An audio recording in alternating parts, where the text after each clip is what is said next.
Adelante. Ya. Bueno, buenas noches. Nuevamente bienvenidos a la reunión anual de neurología. En este segundo día, donde ya comenzamos con las exposiciones magistrales dedicadas a temas específicos y particulares a cargo de diferentes profesionales reconocidos en el área. Para esta oportunidad hemos, desde el comité y a nombre de la directora Elvira Espejo, hemos decidido invitar a Carlos Daniel Sánchez Huaringa. Me permito presentarlo. Él es licenciado en Sociología, magíster en Antropología y egresado del doctorado en Ciencias Sociales de la Universidad Nacional Mayor de San Marcos. Es docente universitario en cursos afines a las ciencias sociales de la misma universidad, en la Universidad Nacional de Ingeniería y en la Escuela Nacional Superior de Folclor José María Arguedas. Ha sido director del Centro Universitario de Folclor del Centro Cultural de la Universidad Nacional Mayor San Marcos, exdirector del Centro Cultural de la Universidad y expresidente del Congreso Nacional e Internacional de Folclore. Actualmente es director de investigación en la Escuela Nacional Superior de Folclore José María Arguedas, entre otros cargos afines. Él es gestor cultural con amplia experiencia en la organización de eventos y cursos académicos, tanto culturales como investigativos. Es investigador y autor de libros, revistas, artículos, todos relacionados a temas de sociedad, cultura y folclore. Su último libro es Antaras, Ayarichis y Sicus, Historias de la Música Andina, publicado el año 2022. Ha sido declarado personaje ilustre en la municipalidad de Tarma, en Junín, recibió las llaves de la ciudad de la municipalidad de Huari, en Ancash, y es hijo predilecto de la municipalidad de Oroya, en Junín. También declarado visitante ilustre por la Federación de Folclore y Cultura de Puno. A continuación, Carlos nos va a presentar la ponencia titulada Las Antaras Colectivas y los Ayarichis, un gran tiempo antes de los Sicus. Muy agradecido, Carlos. Bien, muchísimas gracias. Gracias por la invitación, gracias a todos ustedes por la asistencia, gracias Elvira, Salvador, y por la presentación también tan amable. Bueno, quiero empezar de una vez porque el tiempo nos va a ir ganando. Yo vengo trabajando estos temas hace mucho tiempo, les digo, desde la Universidad de San Marcos, cuando era estudiante, me enrolé en los conjuntos de Zampoñas, era músico andino y empecé a desarrollar bastante afición sobre esto, además lo conjugué con mi carrera de Sociología y Antropología. Mi primera tesis fue sobre los grupos de sicuris de la Universidad de San Marcos y en especial el grupo subversivo terrorista Sendero Luminoso. Ese fue mi primer trabajo. A partir de ahí empecé a, digamos, salir de Lima y a trabajar otros espacios y otros tipos de manifestaciones de este instrumento. Entonces yo diría que prácticamente he hecho mi carrera, he hecho mi vida estudiando este instrumento. Mi maestro fue Américo Valencia Chacón, quien en paz descanse. Y bueno, el tema que les traigo ahora puntualmente es una teoría que vengo trabajando para la tesis del doctorado, que justamente es lo que me falta sustentar. Y a ver, de algo de eso voy a hacer con ustedes, sustentar un poco, practicar un poco el sustento de la tesis. Y les voy explicando. Mi teoría es más o menos la siguiente. Siempre hemos pensado, por lo menos en el caso peruano, en el caso boliviano hay una muy interesante particularidad que luego lo voy a, por supuesto, enfatizar, es que el tiempo que vivimos es un tiempo de mucha amplitud, de mucha expansión, podríamos usar términos muy modernos, como por decir, de mucha moda del sicu, ¿no? Todos conocemos el sicu, el ira y el arca, y los grupos de sicuris. En Lima están en muchos departamentos, por las migraciones, ha copado Lima mismo, y muchos departamentos, y además, más allá del Perú, también los encontramos, el sicu y el sicuri, en otros lugares, como Chile, por ejemplo, Santiago. Hace unos 2 días se terminó el Festival Matapi, que es un encuentro de sicuris en Buenos Aires, y son sicuris, en su mayoría sicuris, o sea, estamos hablando de los sicus. En Bolivia también tenemos sicus en varios lugares, pero nosotros empezamos un trabajo de revisar grupos que no eran sicuris, es decir, que no tocaban sicus. De esa manera, el año 2000 13 realicé una investigación y un documental sobre este grupo que estamos viendo, que se llaman los chunchos de Huanta. Ya sabemos la palabra de dónde vienen los chunchos, que tiene que ver con el antisuyo. Sin embargo, ellos no son chunchos, ellos son de Huanta, son andinos, ¿no? Pero que se disfrazan de chunchos para tocar. Y estamos hablando de cerca de un centenar de grupos que participan en las fechas de 3 de mayo, ¿no? Cierta casualidad, digamos, entre comillas. Pero ellos no tocan sikus, tocan antaras. Esto es el grupo que nos llamó la atención muchísimo por muchas razones, porque nos enfrentábamos en primer lugar a un grupo que no eran sicuris. Estuvimos en este lugar haciendo un gran trabajo, un par de años, y de ello tuvimos esto que quiero que escuchemos un poco, por favor. Estamos en un congreso de sonoridades también, y un poquito voy a también mezclar esto. Los chunchos, si tienen música, por favor, debajo, hay un play, y ojalá que haya sonido. Pues lo ahí.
Muy bien, de esta forma se presentó los chunchos.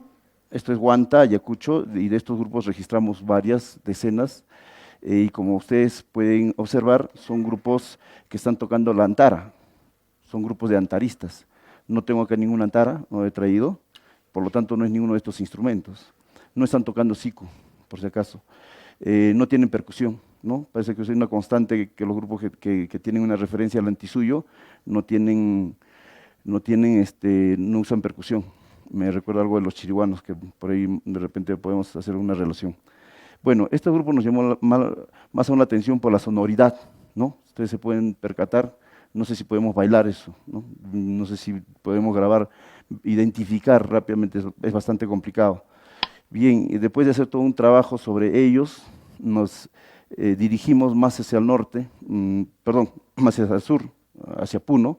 Estamos en Ayacucho, hacia Puno, en Cusco. En las alturas se sabía, en esos tiempos, estoy hablando de 2010, 13 por ahí, se sabía que también existían grupos de yarachis. Los grupos de yarachis en Puno, en Perú, son muy conocidos, los de Lampa, y que están en todo sitio, pero se sabía que también había grupos de ayarachis en Cusco, en las alturas, en la mayor altura, que esto es Chumbivilcas. Decidimos buscarlos, a diferencia de los chunchos, que tienen una fecha de realización y de participación. Los ayarachis no tienen ninguna fecha, entonces había que buscarlos por comunidades. Tuvimos un trabajo muy infructuoso, pero logramos ubicar algunos. Aquí tenemos uno, a ver, veamos, aquí sí tenemos, ¿no? Es más reconocible, tienen el bombo, la huancara, los plumajes que se les está cayendo un poco, están tocando estos instrumentos que tampoco son sikus, son ayarachis. Aquí he traído una semejante, no he traído de Perú un ayarachi, me lo han prestado aquí, que se va a asemejar, ¿no? Este es un ayarachi, digamos. Esto es de aquí, de un grupo que luego ya lo voy a exponer. Entonces ahí tenemos nuevamente el grupo con sus ayarachis, ¿no? Entonces no son sikus, una vez más, tampoco son antaras. Estos instrumentos son ayarachis, O sea, uno va y les pregunta a ellos, ¿y cómo se llama tu instrumento? Te dicen ayarachi. No, ¿no se llama antara? No, no sé qué es antara, es ayarachi. ¿No? ¿Se llama siku? No, es ayarachi. Bien, tenemos este grupo, registramos a varios, la verdad que son también decenas, pero están esparcidos en una comunidad. Este grupo nos llamó muchísimo la atención y es a partir de ahí que nos empieza a generar el interés y traigo esta teoría, ¿no? Aquí tenemos uno más y acá es muy interesante porque, vean, tenemos los famosos personajes, ¿no? Como el machu, que está apareciendo, que también va a aparecer en los ayarachis de esta zona, ¿no? De la zona boliviana. Y tenemos más ayarachis. No sé si una de esas tenga play. ¿Esa? ¿Puede ser? ¿Esa? Sí, ¿no?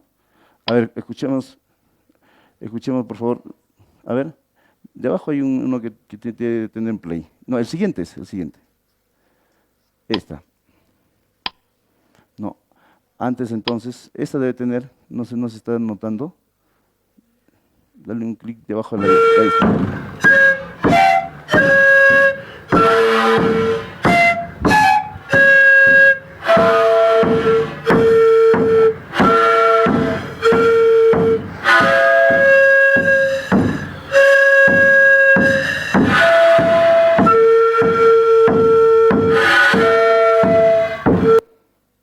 Ya, no sé si era un poco, está bien.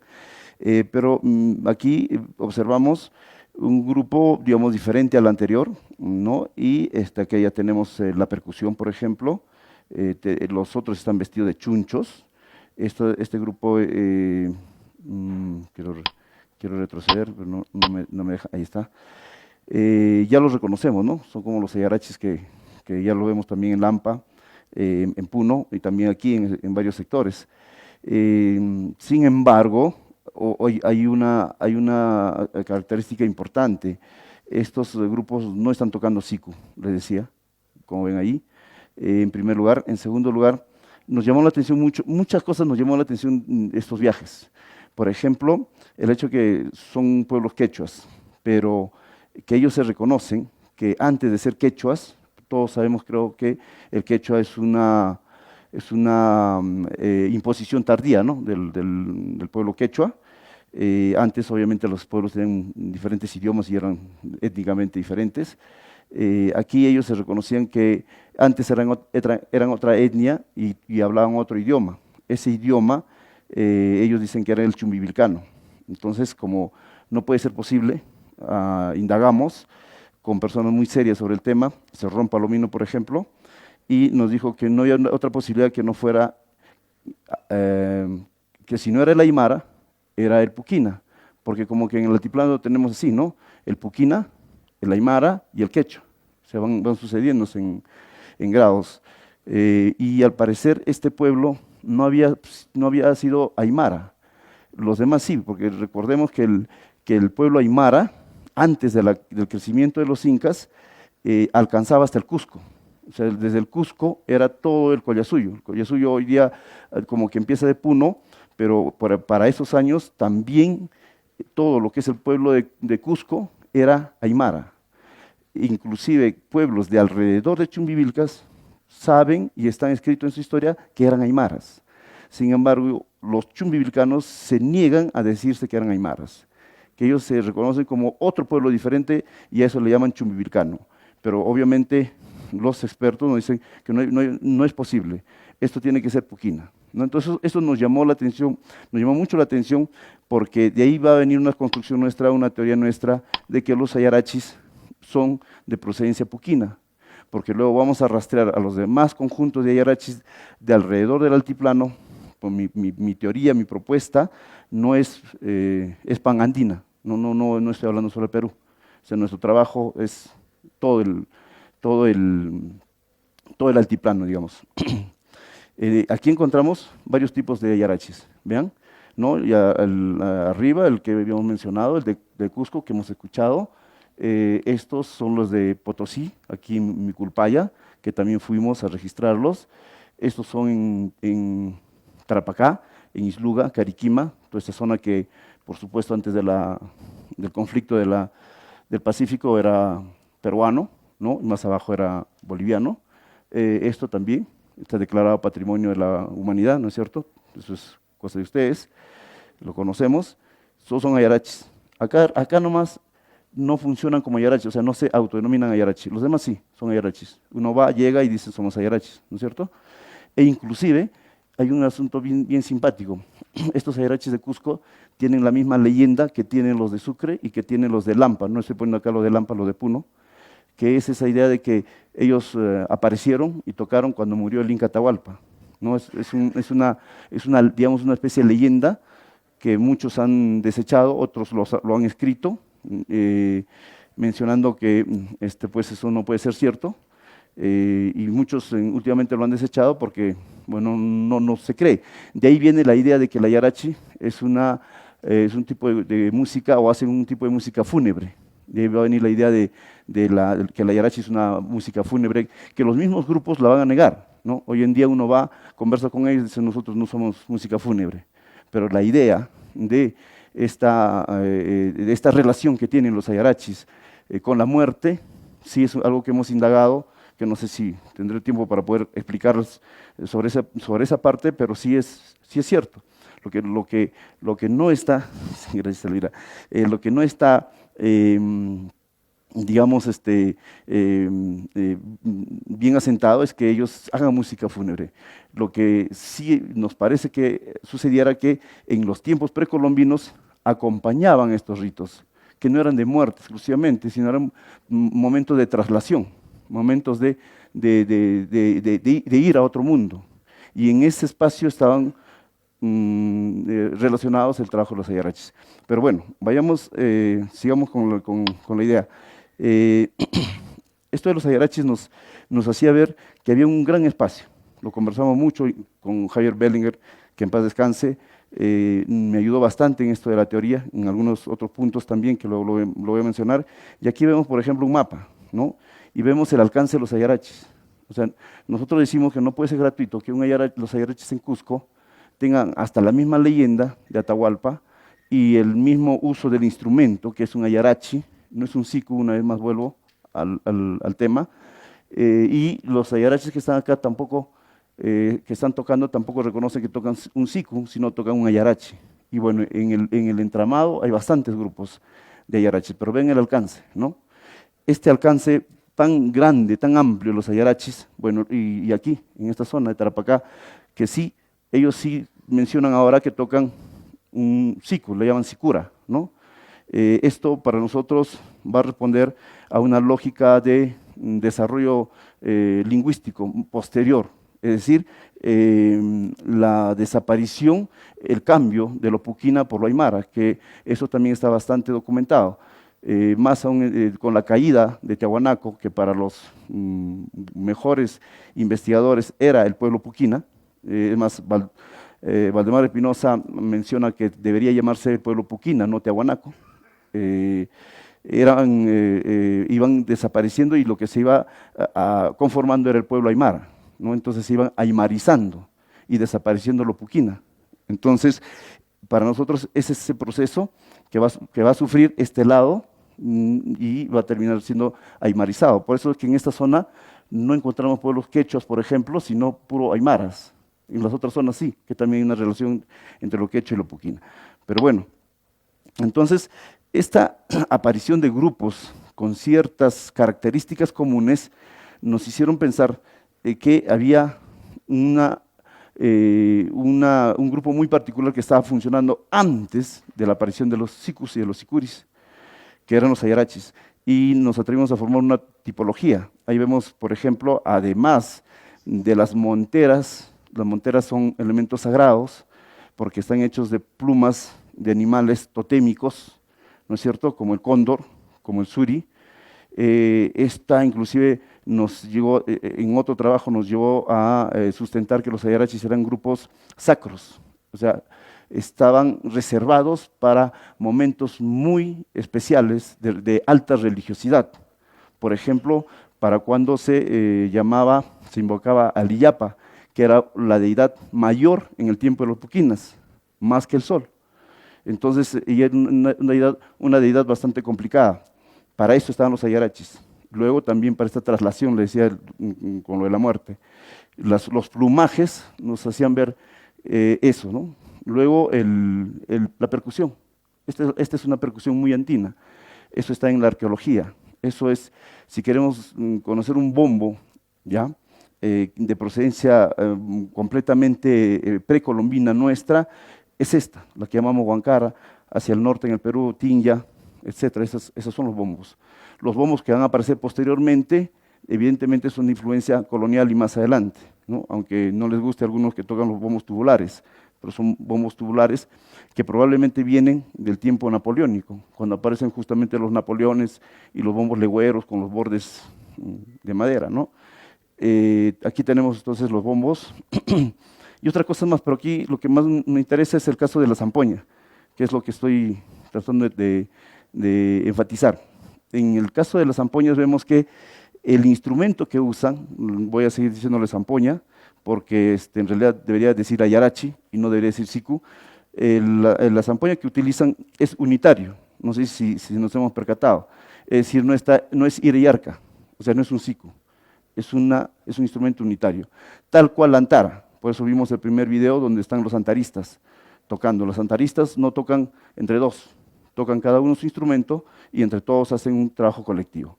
Lo mismo estamos viendo en los ayarachis, o sea, lo mismo. La antara está trasladada a estos grupos. Por eso algunos nos decían, simple hay que usar la palabra antara. No, porque ellos no le llaman antara, le llaman ayarachi. Ahí vamos. Entonces, este es un tipo de instrumento unitario, es decir, no tiene diálogo de ira y arca. Esto es lo que llamamos diálogo carencial. Carencial porque a uno le falta la nota que el otro tiene, ¿no? Siempre están los tres tamaños, que es muy, muy andino. Excepcionalmente dos, por ahí, por uno de los grupos, Miculpaya, por ejemplo, ejecución en pares semejantes. A pesar de que no son ira y arca, siempre se juntan entre dos, entonces siempre están funcionando dos parejas, a pesar que los instrumentos son igualitos, ¿no? Y suelen dialogar muchas veces entre instrumentos igualitos, que no es el siku, evidentemente, ¿no? Luego decimos existencia de tubos de paso. Eso es muy interesante, es muy importante, porque los sikus, todos los tubos del siku funcionan. Nunca van a encontrar un huayno. En algún huayno de repente no se toca este tubo, en el otro pero en el otro huayno sí la van a tocar. Es decir, todos los tubos se utilizan, mientras que en estos instrumentos tipo antara o ayarachis, hay tubos que nunca se van a usar, pero están presentes ahí. O sea, uno toca y dice, oye, vas de acá a acá, ¿y por qué están estos dos entonces? Sácalo, ¿no? Si no lo vas a usar nunca. Y están. Esa, por ejemplo, pertenece a otro gran tema que alguna vez lo hablamos. Hoy día estuvo, creo, Claudio Mercado, José Pérez de Arce, en fin, que hablábamos con Javier Bellinger, que él hablaba del silencio como un sonido, ¿no? O sea, él decía los sonidos sí, pero el silencio también es un sonido. Y creo que escuché también hoy día por aquí a alguien que mencionaba lo mismo. En este caso, está jugando una función. Esta función que Claudio Mercado lo explicó bien, es una sonoridad andina que está pensada no en la limpieza, como es el sonido occidental, sino más bien en la conjunción de sonidos, en esto que podemos llamar armónicos, no en esto que se llama el sonido tara, también en el caso de Bolivia, o el sonido rajado en el caso de Chile, ¿no? Es un sonido denso, un batimento, ¿no? Es un sonido de batimento, es decir, hay varios sonidos, no hay una limpieza, ¿no? Para eso sirven, esos son tubos que nosotros encontramos que estaban entre los antaristas de chunchos y entre los ayarachis. Entonces nosotros empezamos a hacer una relación entre los antaristas de chunchos y los ayarachis de chumbivilcas, y nos iba funcionando, porque inclusive había géneros que funcionaban entre los dos. Por eso muchas veces tuvimos la gana de decir que estos eran antaras. Y creo que una cosa muy puntual que tenemos aquí es que la antara es diferente al siku. Estamos hablando de cosas diferentes, ¿no es cierto? Entonces eso es más o menos lo que estamos construyendo. Y aquí tenemos algunos ayarachis, ¿no?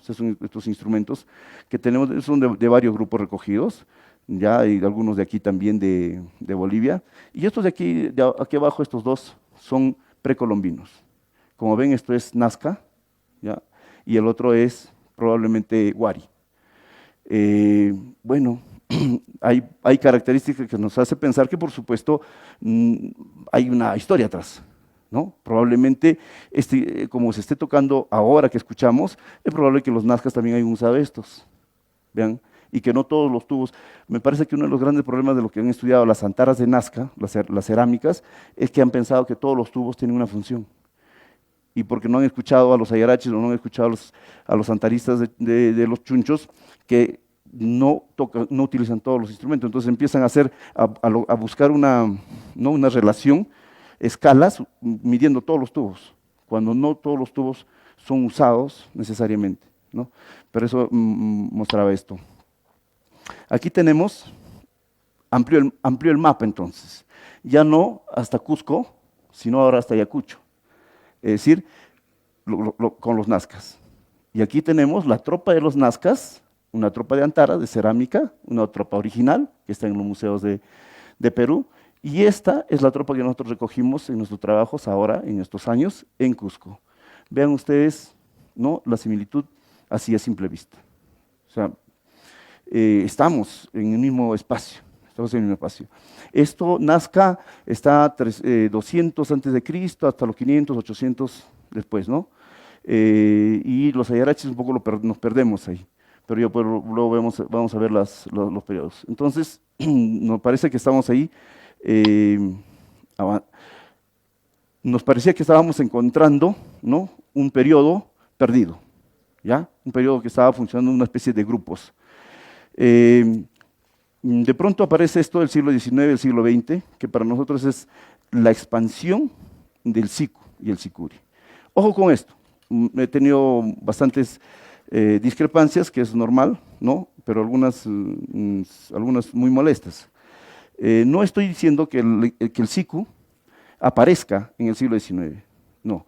Lo que estamos planteando es que en el siglo XIX y en el siglo XX es el tiempo de los sikus. O sea, es el tiempo en que se expanden los sikus y los sikuris.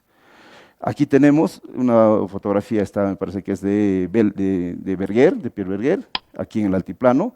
Tenemos otras imágenes, que ustedes deben conocer, inclusive esto que al parecer estaban tocando en sus primeros tiempos la morenada. Esto es Bolivia.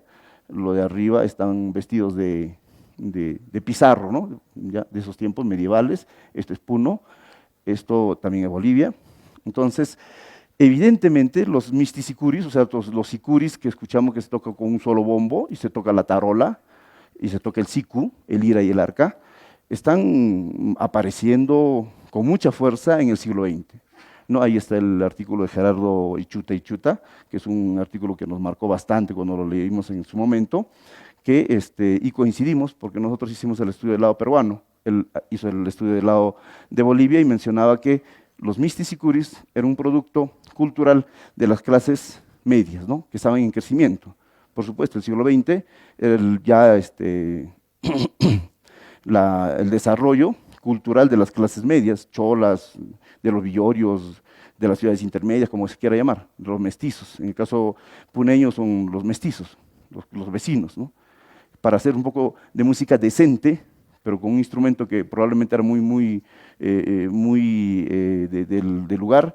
Entonces empezaron a hacer estas expresiones. Esto es el misticicuri o zampoñadas, que nos llamó la atención. Ahí tenemos otras imágenes, estas pertenecen a los años 20, a los esposos de Arcourt. El de arriba es en Tacna, estas dos son en Tacna. Vean, aquí la gente está vistiendo decentemente, ¿no? Aquí están vistiendo como del tiempo de los conquistadores, es decir, sirve para disfrazarse, ¿no? Se disfrazaban. Y bueno, aquí tenemos igual, de toreros, que es uno de los clásicos. Eso también nos llamó la atención, de que las zampoñadas, que son, como les digo, hoy en día están casi en todos los países latinoamericanos, bueno, de Perú, Bolivia, estoy hablando de Argentina, ¿no? Nos llamó mucho la atención, es decir, hay un punto de aparición. ¿Y qué pasa con los sicuris? Estos sicuris, como ven aquí, que también usan monteras, los anteriores ya no, son muy modernos, son como que muy citadinos. Pero a la par tenemos los otros, que usan los bombos tubulares las monteras. Esto podría ser como los sicuris de Italaque, ¿no? Por ejemplo, pero esto es Conima, Perú, ¿ya? Y este librito que nos marcó bastante, que les recomiendo, que es de Tomás Turino, que en los años 80 hizo un gran trabajo en Conima y para no extenderme mucho, decirles que él demuestra que estos sicuris, a los cuales con el trabajo de Américo Valencia en los años 80 se había considerado como una especie de grupo milenario, expresión milenaria, que habían recogido el sicu de tiempos muy, muy antiguos, en realidad eran más bien una aparición moderna del sicu. Es decir, no estaban armados en el siglo XX. ¿Por qué? Porque estos sicuris son los que van a usar, por ejemplo, ya no los 3 tamaños, sino llegan a usar 8 o 9 tamaños. O sea, la incorporación de los tamaños de sicus tiene que tener un conocimiento musical, porque se incorporan quintas, cuartas, y hay una armonización tremenda. Eso requiere un conocimiento armónico muy moderno. Entonces, hay otra cosa que hemos desechado, que los grupos de mistisicuris, a quienes el mismo Américo Valencia había llamado que eran grupos modernos, no, eran más bien más tradicionales, que los grupos modernos más bien eran estos. ¿Ya?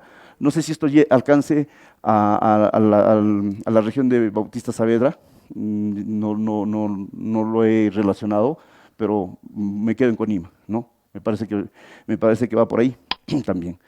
Bien, entonces, aunque parezca mentira, recién estoy haciendo la introducción de la teoría, así que con esto quiero asentar algo puntual. El uso terminológico que bastante complicaciones nos trae. En la mañana escuchaba un ponente y nos decía, bueno, ellos cuando tocan sicu o zampoña, no, si tocan, o tocan quena o tocan pincuyo, no podemos decir tocan quena o pincuyo. Entonces, un punto creo necesario que deberíamos ponernos de acuerdo es cómo llamar a los instrumentos. Para ello, por ejemplo, hemos usado el concepto genérico de flauta de pan o siringa andina, y un investigador boliviano, Arnaud Gerard, deben conocer muy bien ustedes, que proponía más bien que se utilizara el término siringa andina para referirse a la variedad de instrumentos que tenemos. Muchos de nosotros usamos el concepto de flauta de pan andina, ¿ya? Yo prefiero seguir usando ese concepto hasta que no haya otro. Me gusta también el de zampoñas, pero bueno, hay que trabajar. ¿Por qué? Para no intentar decirle a todo sicus, o a todo antara, o a todo ayarachi. Entonces, como un poco mi trabajo de hoy es identificar los instrumentos, entonces tengo que plantearles, ¿no? Yo voy a llamar flauta de pan andina para no mencionar los nombres locales de cada uno de ellos. Con flauta de pan andina es como decir felino, ¿no? Luego identificamos ya a las especies. Entonces, para mí, las flautas de pan andinas, se rechaza este término por la palabra flauta de pan, ¿no? Por su origen griego, europeo, en fin. Pero muchas de las cosas que usamos hoy en día en nuestro léxico vienen de ahí, no nos hacemos problemas. Yo creo que no debería haber problemas, pero en fin. Voy a usar ese concepto de flauta de pan andina para no necesariamente decir que si es sicu o no. Bueno, hay una definición sobre lo que es flauta de pan andina. Es una definición teórica, en realidad académica, me parece que muy exacta, pero muchos de nosotros no nos gusta simplemente, ¿no? Y a veces no estamos planteando qué. Entonces, las flautas de pan andinas, hoy día voy a hablar de 3, de las antaras, de los sicus y de los ayarachis, que son 3 tipos de flautas de pan andina. Acá, por ejemplo, tenemos la antara, tenemos a un antarista, este antarista es de Cajamarca, del norte de Perú, ¿ya? Y tenemos a los sicuris, obviamente a la pareja de sicuris con una tropa al costado, ¿no? Entonces, la antara es un instrumento individual, solo toca él y un bombo, eso es lo que observamos. Esa es una antara, y le llaman también antara a ellos mismos, es un término también que se usa académicamente. El otro son los sicus, que ya conocemos, ¿no? Eso he puesto ahí entre comillas, la antara no es un sicu, bueno, para hacer un refuerzo, ¿no? De que no debemos llamarle sicu al señor que está tocando ahí, porque él no está tocando un sicu, está tocando una antara. Y tampoco le podemos llamar antara a los 2 jóvenes sicuris que están tocando ahí, porque están tocando sicu. Ahí tenemos claramente la diferencia, ¿no? Esta es una antara y ahí tenemos el sicu, con sus resonadores. Algunas antaras también llevan resonadores, por si acaso. Los resonadores, que son estas filitas adjuntas, no son necesariamente propios de los sicus, ¿no? Además, probablemente aparezcan con las antaras. Ahorita vamos a verlo. Ahora pasamos a la otra diferenciación, los ayarachis y los sicuris. Ahí están. Estos son ayarachis y estos son sicuris, ¿no? Entonces, no vamos a llamarle a ellos ayarachis, pues. Y tampoco deberíamos llamarle a ellos sicuris, pues son ayarachis. Pasamos, y ahí está la gran diferenciación nuevamente. Este es un ayarachi y estos son los sicus que hemos visto. Este es un ayarachi, digamos, ¿sí? Claro que algunos tienen resonadores, algunos no. O sea, algunos tienen filas secundarias y algunos no. Y la fila secundaria es otro gran tema para conversar, ¿no? Y bueno, ahí tenemos a los sicuris hoy en día. Les decía, están por todo lado. Esto es Chile, ¿no? Hace unos días ha habido un gran encuentro. Esto es Puno. También el domingo hubo un gran concurso en Cancharani, tremendo. Esto es Lima, hay grandes concursos de sicuris. Esto es Argentina, ¿no? Jujuy. También grupos de sicuris, de sicumorenos. Es decir, yo lo que menciono es que hoy en día vivimos el tiempo de los sicus y de los sicuris, porque casi todo el mundo toca sicus. Yo que sé que algunos ya me estarían diciendo, pero espérate un momento, ayer tocó el grupo Sagrada Coca sicus y también tocó, digamos, este instrumento, ¿no? Que también le están llamando sicus, eso sí, eso es lo que también vamos a verlo. Pero en el sector de Bolivia, sí, todavía tenemos la presencia del otro modelo. A esto yo le estoy llamando, ellos también son sicus, ¿no? Ellos son jantus, tocan sicus, los jantus tocan sicus. Tenemos aquí, esto es aquí en Cochabamba, Apillapalpa, me olvidé el nombre, también registramos por ahí con Gerardo Ichuta. Estos son sicus, sicumorenos, ¿no? Una comunidad, Bolivia. Y bueno, esto es Oruro. Pero en Oruro sí no están tocando sicu. Estos no son sicus.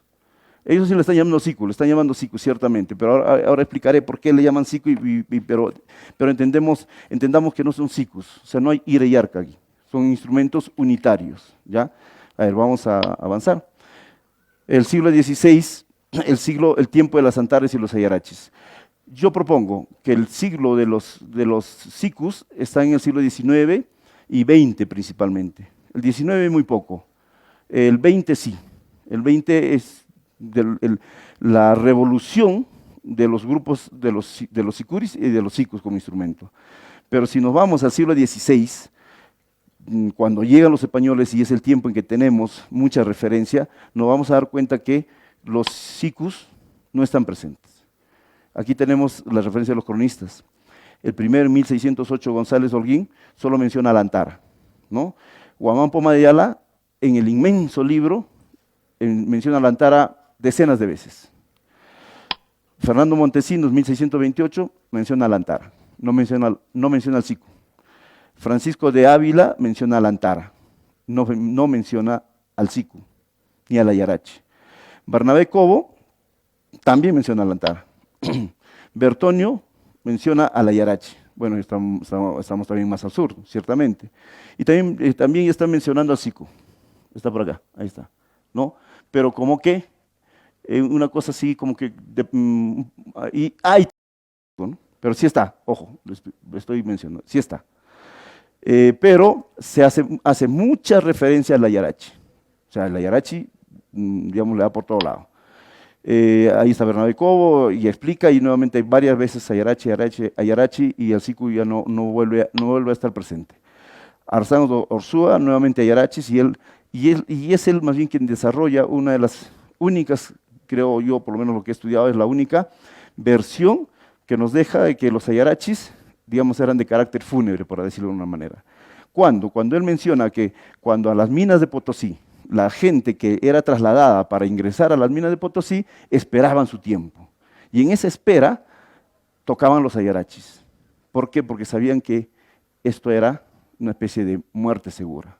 O sea, los despedían con ayarachis.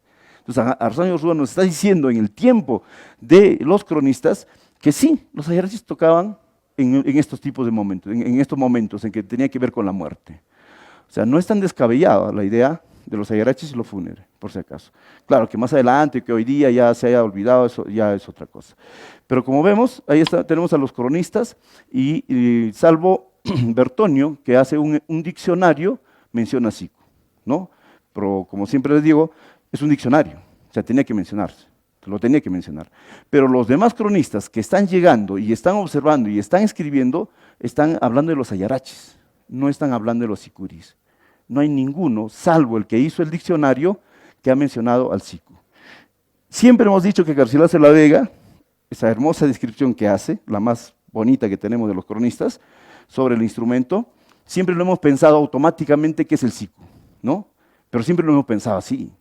Pero en ningún momento Garcilaso nos dice, estoy hablando de un sicu, nunca. Hasta que este amigo, Carlos del Carpio, hace un artículo, que lo publicamos hace unos par de años en Lima, donde dice, ¿por qué pensamos que está hablando de un sicu? Porque todo lo que él describe a mí me parece que está pensando en un ayarachi. Porque los ayarachis también tienen puntos altos y bajos, y están también alternando entre pares y todo lo demás. Entonces, ¿por qué él va a hablar del sicu cuando todos los demás están hablando de ayarachi, justo él va a hablar del sicu? Bueno, pero fundamentalmente no lo menciona, ¿no? Eso yo creo que sería un gran punto. Ahora, les tengo un regalo. Nos vamos a ir más atrás. Y esto es parte de una ponencia que hice para ver en qué momento aparece el sicu. Ya, entonces, ¿cuándo aparece el sicu, no? Retrocedemos en el tiempo, en el caso de la arqueología peruana, son 3.500 años antes de Cristo, se encuentra la primera antara, que es en Caral. Antara, bueno, le dice antara, difícil que sea un sicuri, un sicu. Muchos dirían, pero tampoco queda descartado que sea un sicu. Sí, pero esto está en el norte del Perú, en la costa, donde no hay sicus, donde están las antaras. Entonces lo más probable es que sean antaras, ¿no? Y ahí vamos a seguir, bueno, alguna vez se postuló que la antara más antigua en el Perú era de 7.000 años o 4.000 años atrás. Aquí está la imagen, hice un trabajo de análisis y no tiene esa cantidad de años, lo estoy poniendo y también para comentarles, la antara más antigua, arqueológicamente hablando en el Perú, es de 3.500 años antes de Cristo y pertenece a Caral. Esta de Chilca es falsa. Ahí está, esas son las antaras que se encontraron en Caral. Bueno, ahí ponemos 3.200, 3.500, ¿no? De cañas. Luego voy a pasar todas las demás culturas, ¿ya? Así como para conocerlas. Esta es la primera antara de cerámica. Eso es muy importante, porque 3.500 está Caral, pero su antara es de caña, porque evidentemente todavía no era un periodo cerámico, ¿no? Entonces se construía con lo que había. Pero ya en 1800 ya tenemos el periodo cerámico y tenemos la primera antara de cerámica. Ojo que les estoy mencionando que esto es la arqueología peruana y la arqueología es lo que encuentra la arqueología. Nos vamos a Paracas, que es un gran periodo, tenemos un personaje, ¿no?, de jerarquía tocando la antara. La antara era un instrumento de alta jerarquía y acá tenemos un instrumento, una antara muy particular, ¿no?, que fue estudiada muchísimo porque tiene, como ven ustedes, tiene diferentes diámetros, ¿ya? De ahí va a venir esta idea de que el sonido andino no es un sonido puro, sino es un sonido con armónicos, porque cuando uno toca esta antara, ciertamente te sale así un sonido, ¿no?, así como rajando. Parece que esto ya venía desde los Paracas, estamos en el formativo, o sea, estamos muchísimo tiempo atrás, ¿ven? Ya listo. Miren, esta antara Paracas tiene doble fila, ¿ven? Tiene los resonadores, ¿se dan cuenta? Entonces rompemos muchas cosas, muchos mitos, ¿no? Que no, los resonadores son propios de los sicus y del altiplano. Miren, esa es una antara Paracas y tiene doble filas, ¿ya?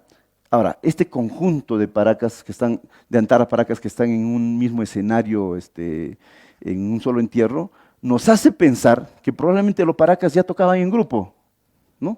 Bueno, habrá que seguir revisando. Bueno, hacia el altiplano, Vicús, estas antaritas simpáticas, ¿no?, en B, que tenemos uno acá en nuestro museo, ¿no? Aquí está, esta antara, en B, que también está siendo muy estudiado porque se asemeja a la antara de Ecuador, ¿no? No sé qué relación hay. Pero en Ecuador es bastante este tipo de antara que es en B, como la que tenemos aquí en Tiahuanaco. Bueno, Virú, los nazcas prolíficos, ¿no? Ya, antaristas solistas, probablemente, ¿no? Unos mutilados para interpretaciones. Aquí tenemos una especie de procesión, ¿no?, con los antaristas, los nazcas. Tenemos acá dúos dúos, uno ya diría, ahí está pues un dúo, ¿no? Un ira y un arca. Mira, es más chiquito, este más grande, y aquí hay un par.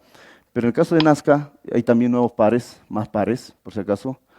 Pero aquí hay tropa, ¿no? Acá sí hay tropa. Acá sí, evidentemente, los Nazca sí ya tocaban en grupo, pero tocaban antaras iguales. Estas son iguales.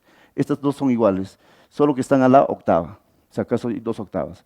O sea, con los antaras ya está configurado los grupos, las tropas de antaristas, pero no de sicus, porque no son carenciales. O sea, no encontramos un ira y un arca, sino encontramos idénticos. Y bueno, aquí hay otras cerámicas más, otras más que hemos estudiado. Siempre las nazcas nos van a dar la octava, hay más tropas, y siempre hemos encontrado solo hasta 3 octavas. Esta es la que más, la más completa, ¿no? Las otras probablemente se hayan perdido, pero ahí tenemos a los nazcas, sí, conformando tropas de antaras. No hay sicus, no hay sicus aquí, ¿ya? Mochica. Lo mochica es muy interesante, ¿no? Porque vean este mochica, ya está tocando su bombo y su antara, ¿no? Es un antarista clásico, como el que vimos en la imagen primera, como el que existen hoy día en el norte del Perú y en varios lugares, ¿ya? Pero es un antara de mucho privilegio, tiene que ver mucho con la muerte, el instrumento. Está muy asignado a los reyes, a los señores de poder, la muerte.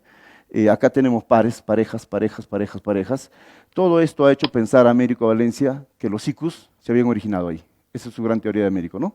El sicu viene de la costa norte y se expande hacia...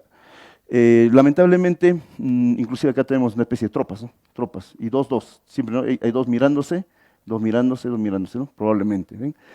Lamentablemente los mochicas no dejaron instrumentos para poder revisar si eran ire y arca, cómo funcionaban, ¿no? Nosotros, que hemos ido revisando estos instrumentos, en el norte nos parece que lo que están tocando son antaras, no sicus. O sea, no hay un ira y un arca dialogando, son antaras, ¿ya? Eso es lo que nosotros queremos. Bueno, ahí demás cosas. Mira, en Tiahuanaco por si acaso, el hecho de que tengas resonador, no significa que ya sea un sicu. Nosotros podemos decir, pero ya estamos en Tiahuanaco, entonces este es un sicu. No, porque los ayarachis de Miculpaya, que son sus instrumentos de 7 tubos, con resonadores, o sea, también son unitarios. O sea, no necesariamente porque tengan resonadores, ya es un sicu. Acá le falta seguro su arca o su ira, no necesariamente, ¿no? Pero es un poco la complejidad que nos trae la arqueología. Bueno, ahí tenemos varias aquí también tenemos otra pareja en Huari, ¿no? Pero nos vuelve a aparecer lo mismo, nos parece que son parejas de antaristas. ¿Por qué? Por muchas razones, entre ellas porque las parejas de antara sí existen hacia el norte y hacia ese lado, pero los sicus no, los sicus están en el altiplano. Entonces ahí tenemos, como ven ustedes, todo este periodo, Chancay también, muchísimos instrumentos de caña sobre todo, con resonadores, cualquiera diría, oye, no, así a los Chancay aparecen así, igualito. Este es un sicu. No hemos encontrado pues su par, ¿no? Como parece que son sicus. Y además, repito, en esa zona se tocan antaras, como que vimos al inicio del video. Y ahí estamos, ¿no? Entonces, tenemos ya la llegada de los incas y los cronistas. Acá también nuevamente, ¿no? En esta gran figura tenemos un tocador con su bombo, ¿no? Nos parece único, ¿no? Bueno, en la actualidad tenemos a los antaristas, que ya hemos estado revisando, y tenemos a los conjuntos de antaristas, todos son antaras, ¿ya? Estos no tienen resonadores, les digo, algunos antaras sí tienen resonadores, acá también tenemos algunos grupos de antaristas. Los antaristas tocan cada uno su instrumento, siempre en doble, ¿ven? Digamos dos maltas, inclusive también la llaman así, maltas, dos mamas, 2 zanjas, 2 chilis, siempre van formándose en pares. Eso sí, la paridad siempre está presente, pero no son sicus.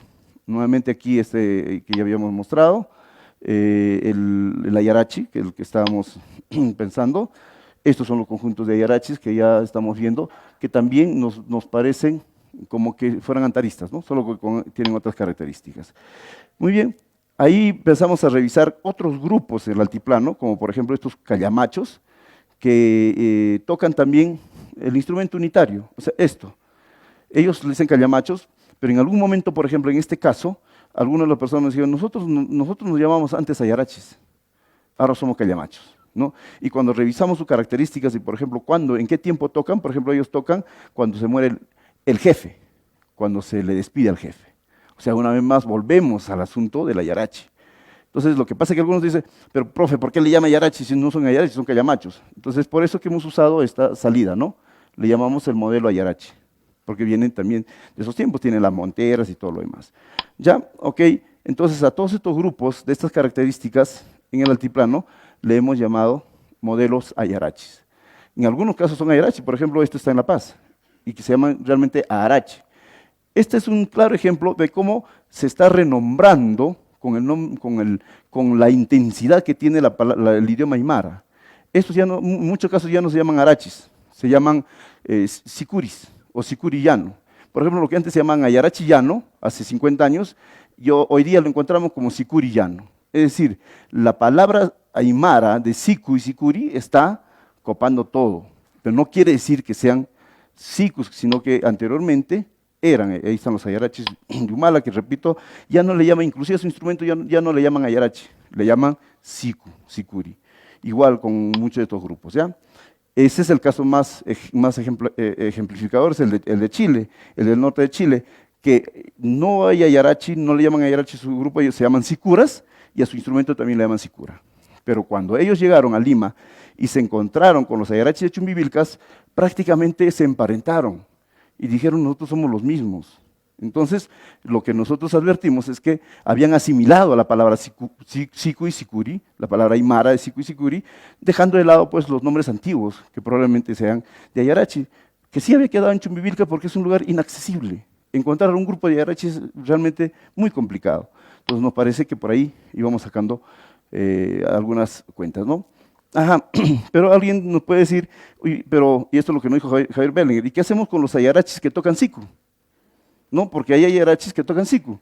El más clásico, el más ejemplificador es el de Puno, el de Lampa, porque tocan siku. Tengo la respuesta inmediatamente. Ahí está la respuesta.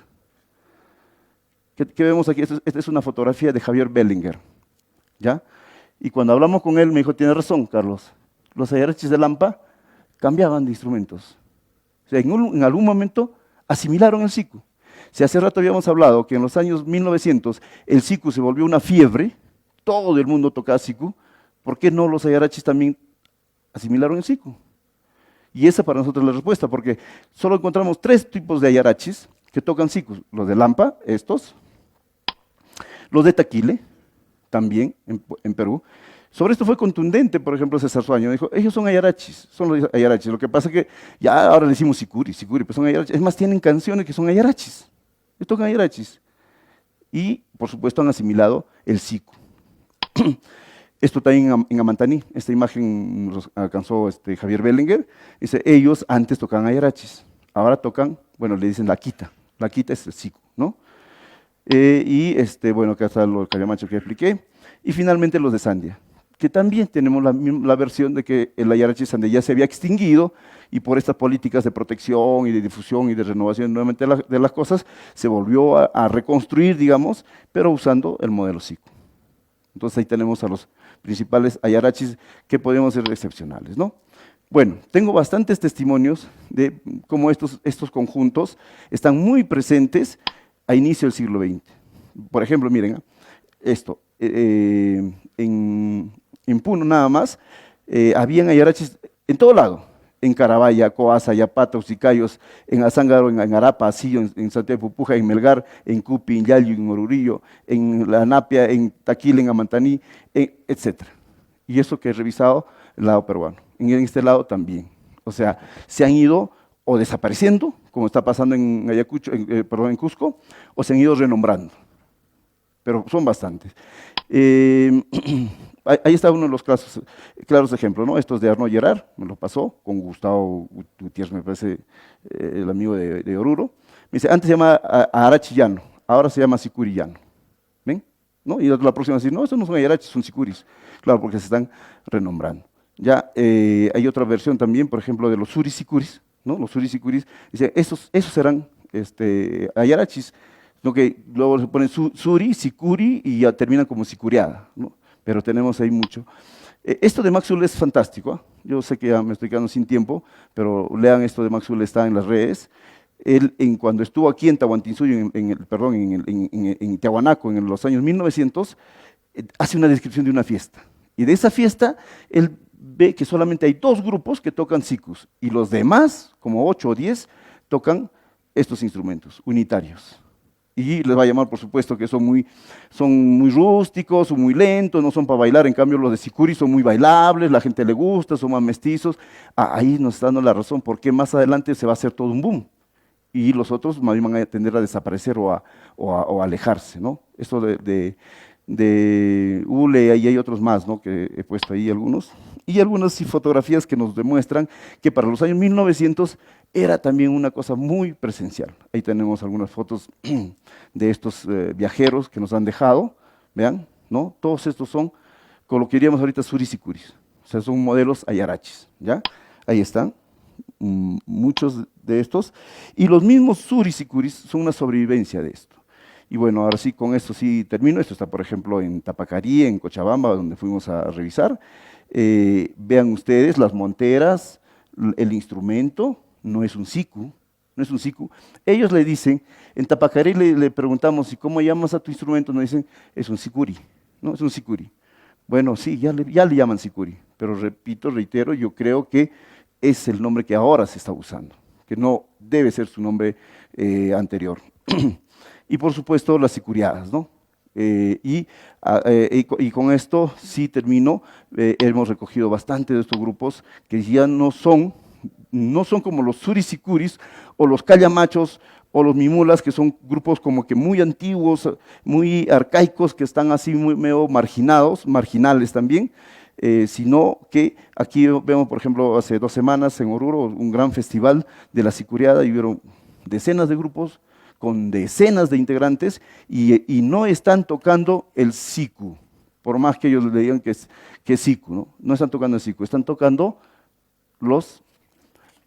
la flauta de pan, que yo denomino el modelo ayarachi. Pero en el caso de Bolivia, con mucha gratitud, tengo que decir que este modelo, tan antiquísimo, que casi lo he revisado desde Caral, tan antiquísimo, sí se está actualizando. Digamos, sí está sirviendo para seguir, sí se sigue utilizando. Ahí están estos grupos. Estos grupos no se han ido por el siku. Es más, hay varias versiones que señalan que los grupos, en este último festival de Oruro, han habido 2 grupos de sikumorenos y han habido 12 grupos de sicuriadas, o sea, usando esto. Eso me dice que en estos tiempos del siglo XXI es probable que haya un resurgimiento de este instrumento, que es el modelo ayarachi, y una más bien, digamos, detención del sicuri. Lo digo porque siempre se pensó, a partir de las teorías de Américo Valencia, que este era el instrumento emblemático del mundo andino, porque tenía el lira y el arca, el hombre, la mujer, el día, la noche, la dualidad, todo concentrado en este instrumento, y que esto era milenario y que representaba a nuestra cultura. No lo es. Ese es el instrumento representativo. Gracias. Bueno. Sí, bueno, agradecemos a Carlos por la magnífica presentación que nos ha hecho, rememorando milenios de música en el área andina y cómo se ha ido transformando y obteniendo diferentes matices, también no solamente lingüísticos, pero también funcionales en cuanto a los instrumentos musicales aerófonos. Ahora vamos a pasar a una ronda de preguntas, tal vez un poco breve. Yo sé que va a haber muchas preguntas que le quieran hacer a Carlos. Sin embargo, anticiparles también que él nos va a acompañar toda la semana en la RAE, hasta el día viernes, así que lo pueden estar buscando en los diferentes espacios que tenemos para hacerle sus consultas. Sin embargo, hacemos un par de ellas, por favor, puntuales, para luego pasar a la serie de conciertos. Aquí adelante la primera, por favor. Gracias. Bueno, felicidades primero por esta increíble investigación. Y bueno, puntualmente, rapidito ahí para explicar, yo había visto que Luis Giraud tiene un CD compilatorio, ¿no?, que ha sacado así de todas sus grabaciones antiguas, en las que se refiere a estos instrumentos general, ¿no?, como siringas, ¿no? Entonces las siringas, no sé si nos puede explicar un poco sobre las siringas. Muchísimas gracias. Estamos en estos tiempos tratando de encontrar un punto común para definir, para hablar de manera genérica estos instrumentos. Porque lo que le decía, no le podemos decir siku a todo. No, por más que nos guste el siku o seamos aymaras, ¿no? Entonces, pero tampoco le podemos decir atar a todo, o tampoco ayarachi a todo. Entonces, las propuestas académicas para denominar a estos instrumentos de manera genérica van entre flauta de pan, que a muchos no les gusta, siringa, que algunos han propuesto, como bien mencionas Girol y también Arnaud Gerard, ellos proponen que sea siringa, y otros, como yo, que propongo que simplemente le llamemos zampoñas. La palabra flauta de pan a muchos no nos gusta por lo que ya saben, por la referencia, porque existe una flauta de pan andina, la nia, entonces no nos gusta. Siringas a muchos tampoco les gusta, porque siringa misma es un instrumento griego, ¿no? Entonces como que no cae. Zampoñas a mí me parece el más aceptable, pero creo que es un tema que se seguirá discutiendo en adelante para ver qué se propone. En Lima le propusieron llamarle politubos de caña, una cosa así. Perfecto. Por favor, ¿hay una pregunta más? Hola, muchas gracias por la presentación. Bueno, el 2003 tuve la suerte de haber grabado a don Eugenia Chayapa, un sicuri de ahí de Colchane, justamente usted lo estuvo mencionando, y en ese tiempo él me indicaba que, bueno, ellos tocan sicuris, ellos se definían así, y básicamente ocupaban una ronda, pero me indicaba de que ya de ese tiempo, el 2003, él, por influencia externa, estaban viendo que había gente que estaban tocando sicuris con doble fila.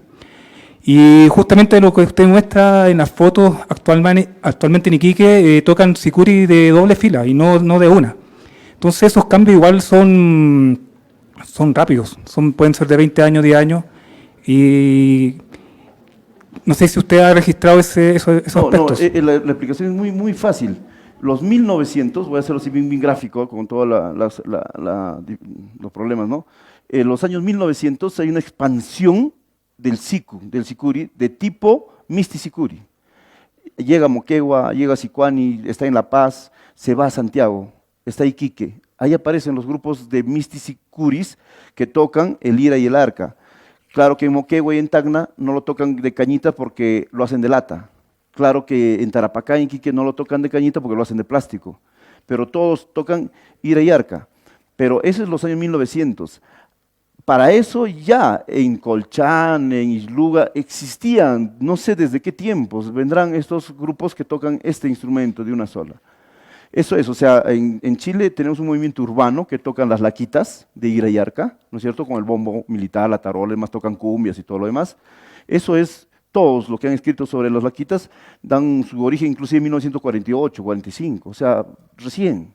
En cambio, los que estudian a los sicuras de Isluga no le encuentran un origen, porque para nosotros esto es puquina, repito, o sea, es puquina, ni siquiera es aymara, o sea, es atrás del puquina.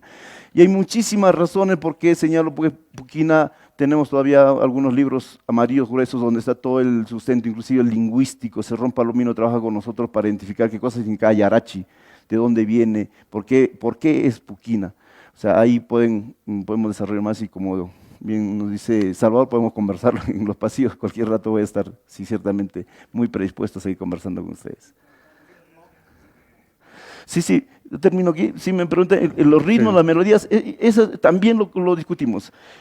No pretendan encontrar que los yarachis de Chumbivilcas toquen pum, pum, pum, pum, y también toquen en Miculpaya pum, pum, pum. O sea, esa parte que es la parte, ¿no es cierto?, más, digamos, más abstracta, esa sí, por supuesto, es la más cambiante. Nosotros mismos la cambiamos, ya la misma música no lo tocamos lo mismo al próximo año. Y las distancias y los años, de hecho, han hecho que estén tocando ritmos un poco más diferentes, nuevas composiciones, también tienen influencias de todo tipo, no son grupos que están pues ahí aislados, petrificados en el tiempo. Entonces eso es lo que menos vamos a encontrar conjunción van a ser en los tiempos, en los sonidos, ¿eh? Sí, o en los ritmos, o en los géneros, ¿no? Sí, pero por ejemplo el bombo, ¿no? Los plumajes y las fechas de presentación también, todas están articuladas a fiestas patronales. Y eso también es muy importante. Y eso es otra gran discusión, salvo para la próxima. Está bien. Sí, sí. Bueno, aplaudimos nuevamente a Carlos por la increíble ponencia. Y queremos avisarles que por favor, se queden porque vamos a retransmitir los conciertos que vamos a llevar a cabo en el patio por este medio para que no haya mucho aglutinamiento de personas, porque me comentan que ya está totalmente lleno y saturado, así no salen y vuelven a entrar en vano y se pueden quedar directamente. Muchas gracias.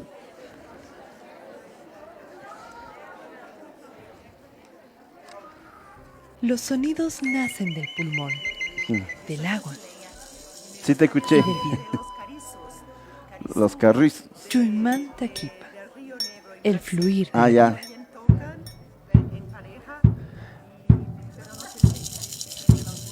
Recién estamos entrando a estudiar la selva. O sea, Amazonía. Sí, yo creo que más adelante vamos a tener. Participa de la reunión anual de etnología 2023.